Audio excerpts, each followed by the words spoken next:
Thank you for coming to this special event. It's too much?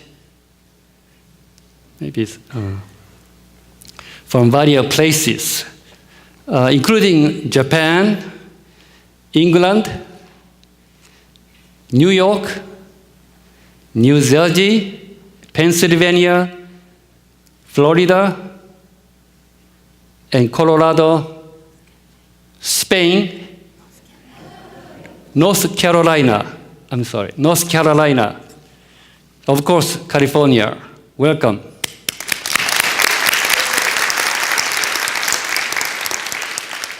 Did I miss any state? Oh, Brazil. Oh, Brazil. Yes, yes. I forgot the one Brazilian here. This Youth Sampai is a 2-day event. Today is the last day, starting with this morning's ceremony. According to the youth group's leadership, the purpose of this year's Youth Sampai is to provide an opportunity for the youth to find meaning, purpose, and direction in their lives, hoping to unify the minds and the spirits of all into one and give birth to a movement for the happiness of all humanity. May this purpose be accomplished for all of you, individually as well as collectively. This Sampai may be meaningful not only for the youth, but also for me, ex-youth. Hopefully for others here who used to be youth and want to support our youth. I personally enjoy being around you because I receive so much energy and good ideas from you. The theme of this year's Youth Sampai is one world and one family. And my speech theme is, what are your aspirations? What are your aspirations in your life? Youth tend to be idealistic. Let me ask you, are you idealistic or more practical? Do you have dreams for the future? What would you like to do in your life? Are you still searching for what you want to do? Let me share with you what I was thinking about and doing when I was your age. When I was in late teens and early 20s, I was thinking and talking with my friends how we can help the country Japan be better. But it all ended up with being mere talk. I did not take any specific actions toward that end. Instead, I decided to go to a university and become a chemical engineer. I thought I might be able to do something for others through my job, engineering, or at least make my family and myself happy by generating a good income and try to be a good citizen. In other words, I settled for a more practical personal goal. But my life turned 180 degrees around.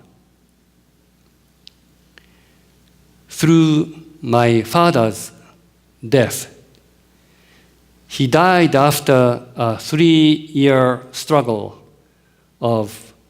with muscular dystrophy. I was 19 years old then. My mother was exhausted and depressed by the long drawn-out process of my father's fatal illness. But she was lucky to receive Jorei at that time. Instantly, she felt hope return in her life. She brought Shumei into our family. In the beginning, I was not interested in spiritual teachings of Shumei, but I became very interested in the Shumei's selfless activity of sharing the divine prayer called Jorei. My idealistic thinking found practical application in Jorei. I soon became very active in Shumei's college student group. Youth need good friends. These good friends help reinforce your social identity that is still being formed. I was very fortunate to find many good friends in Shumei who had pure hearts and willingness to give of themselves to people who are in need. Since then, they have supported me over the years to grow spiritually and overcome a number of challenges. To this day, we still inspire each other to continue working for Meishu-sama's ideals. We are comrades in our dedication for a noble cause. Do you have a good friends? By good friends, I mean people who value such as love, gratitude, honesty, integrity.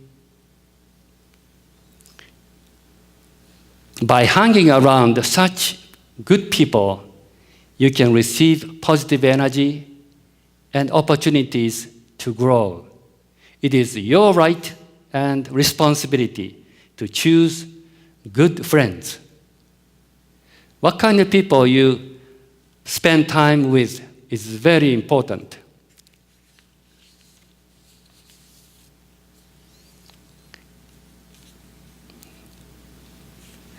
Youth need role models.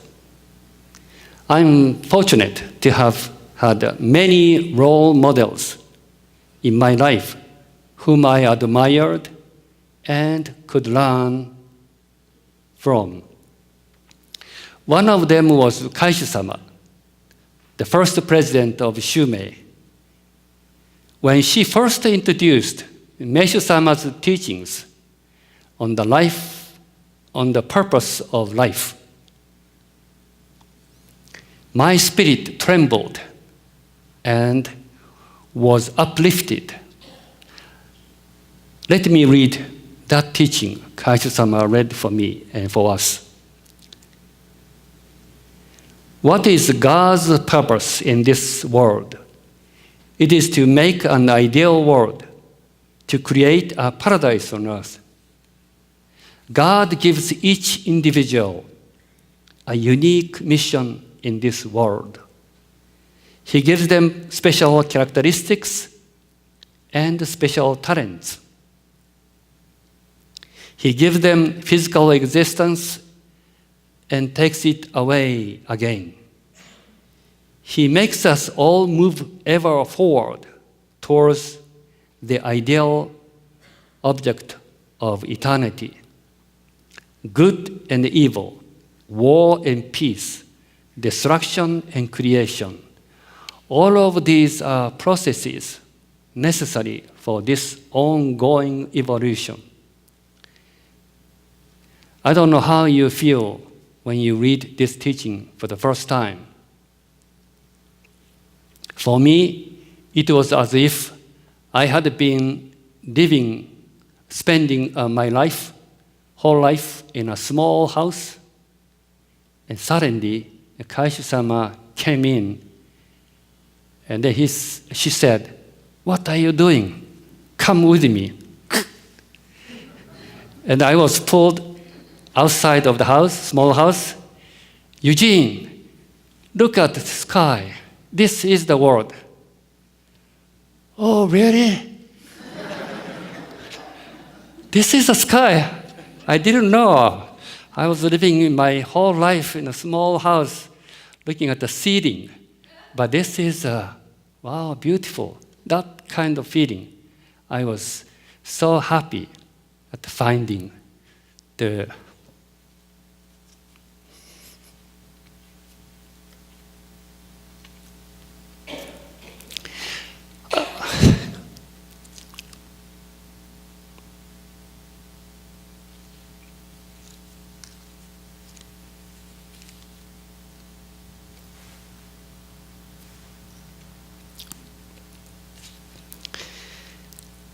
higher meaning of life and the true purpose.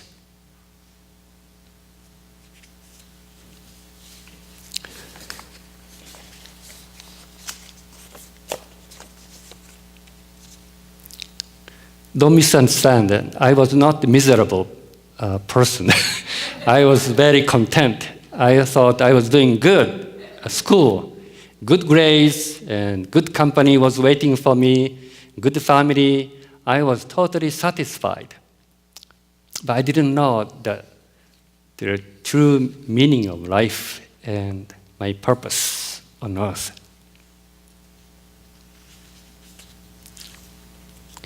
The youth of today have a special mission to create a new era. Do you believe that?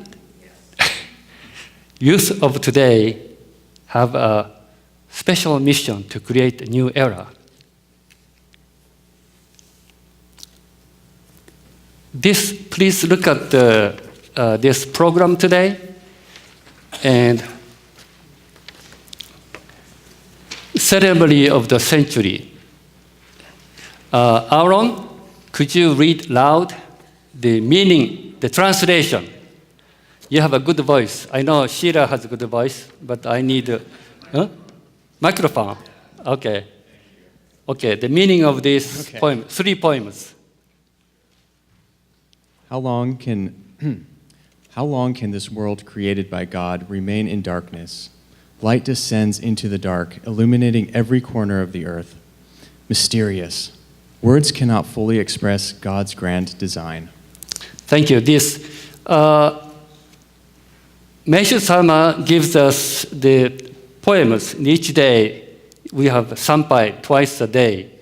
And today, these poems are given to us for our youth, for all of us. Is it wonderful? Just wonderful. The youth of today have a special mission to create a new era. This is more important now than ever before, considering all the challenges the world is currently facing.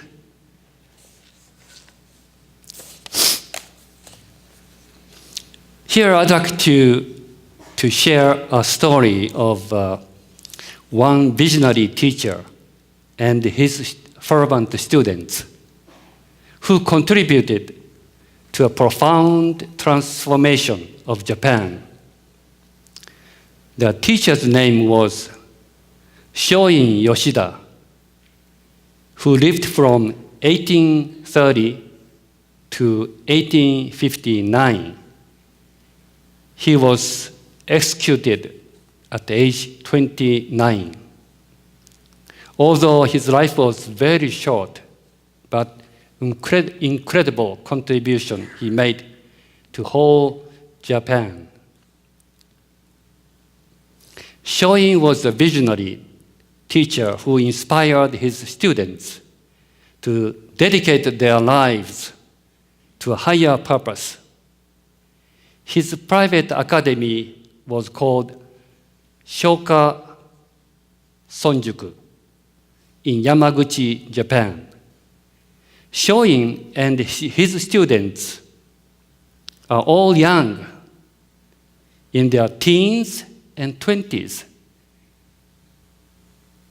and came from all classes of society.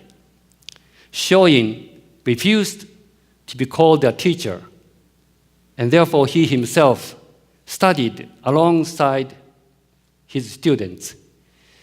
He insisted on acting like their equal. In this school, everyone was a hero, respected for his or her unique talents and abilities. Shoin encouraged them to use their learned knowledge to help benefit society. Knowledge without action is of no use. If your actions come from pure makoto, honesty and integrity, they will move people.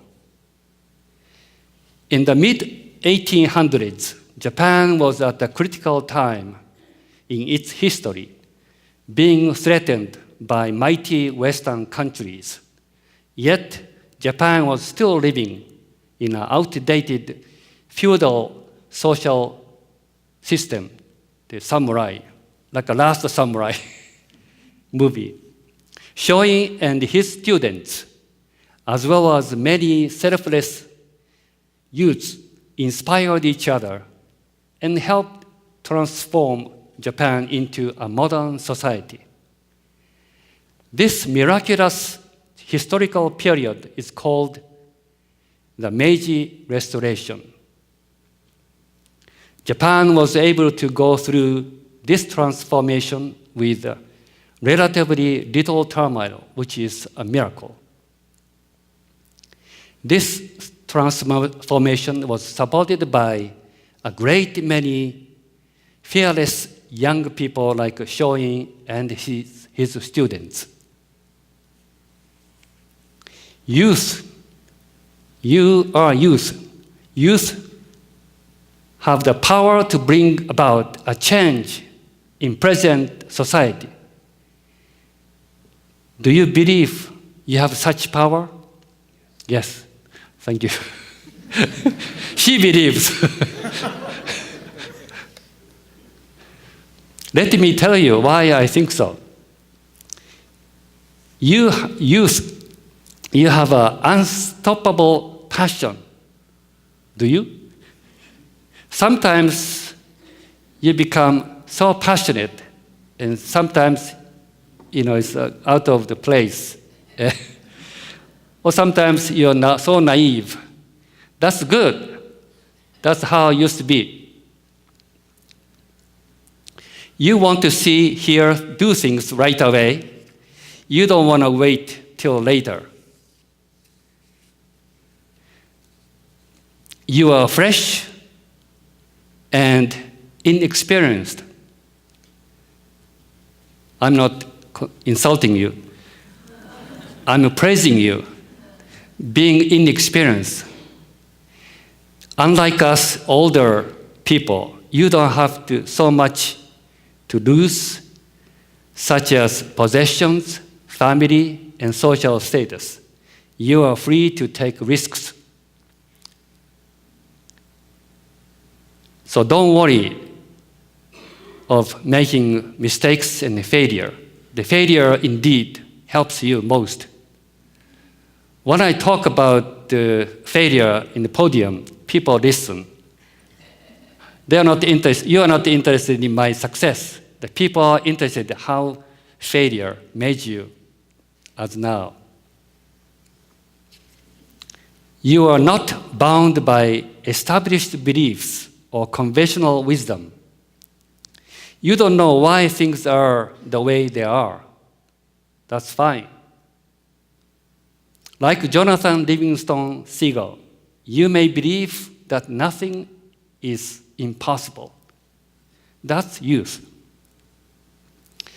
That is why so many young people in the past have contributed to big changes in human history, such as the world-changing American Revolution in 1776, the American Civil Rights Movement in the 60s, India's peaceful struggle for independence in the first half of the 20th century, the worldwide environmental movement, feminist movement, democracy movement, and so on.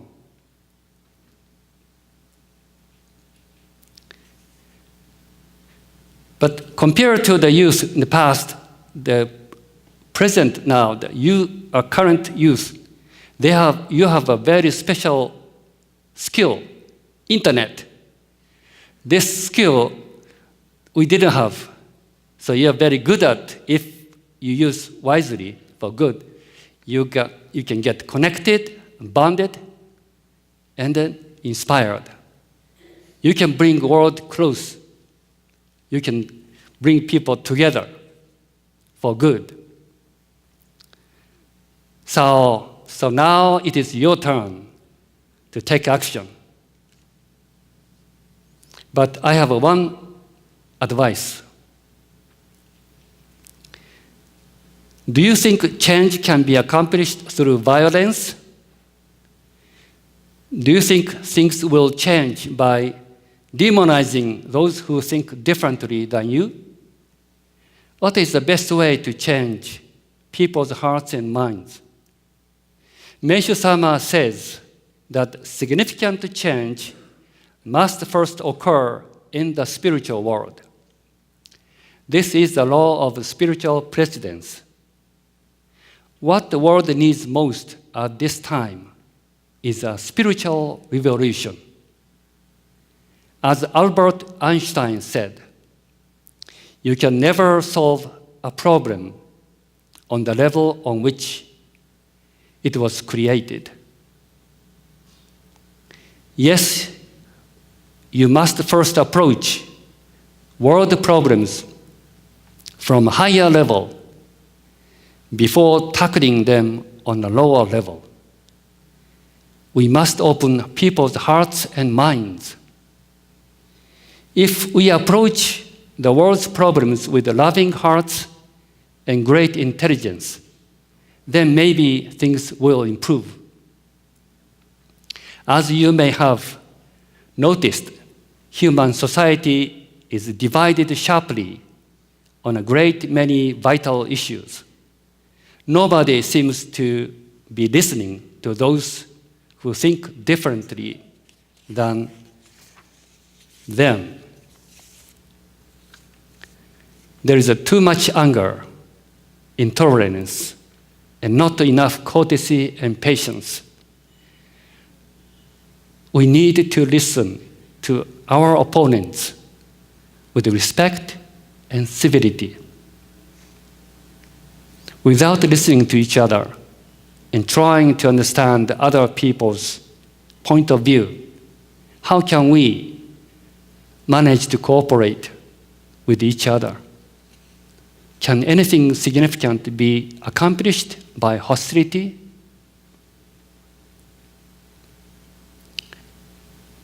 Former American President Abraham Lincoln once stated, "A house divided against itself cannot stand."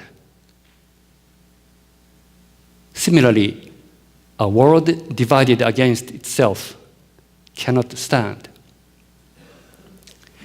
Martin Luther King Jr. said, "Returning hate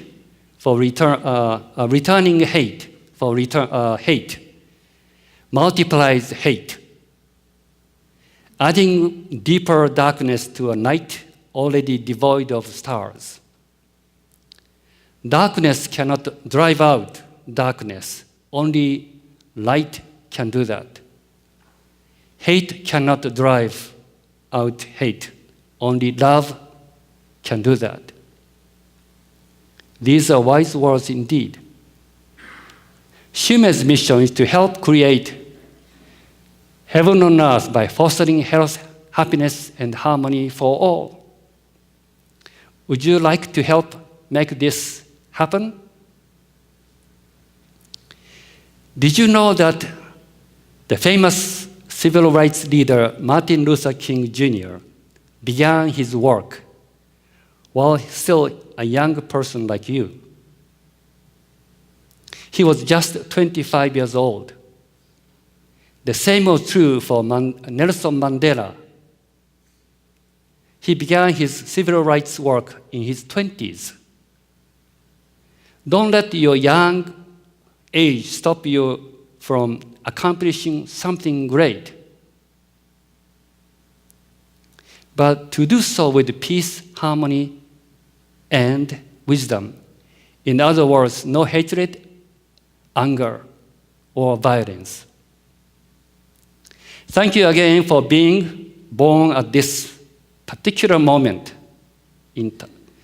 Please remember that the Creator, God, gave each of you a unique mission, distinctive characteristics, and special talents to help create heaven on earth.